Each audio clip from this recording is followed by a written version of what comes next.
অনেক দিন পর শীতলক্ষ্যা নদীতে টাকার জাহাজ দেখলাম। জাহাজটা মেবি মনে হয় সিমেন্ট নিয়ে আসছিল। গোরাশাল থেকে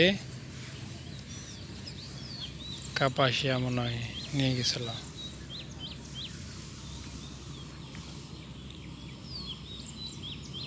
অনেক দিন পর দেখলাম।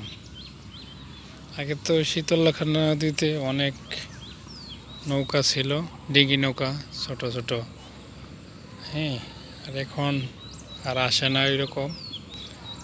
এটা অনেক দিন পর আমি দেখলাম। এলাকায় আসলাম তো অনেক দিন পর, তাই সেইটা দেখলাম।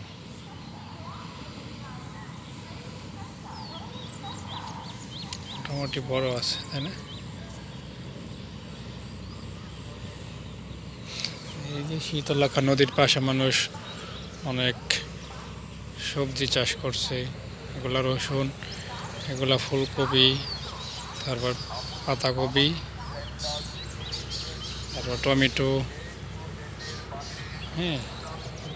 নদীর পাড় দিয়া সবাই কৃষি সব কিছু চাষ করছে। কি বলে আবাদ করছে, না?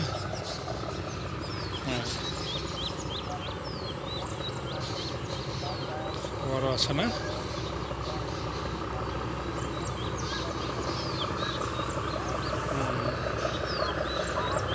ওই যে আরেকটা থেকে কি মুড়ি নামাচ্ছে।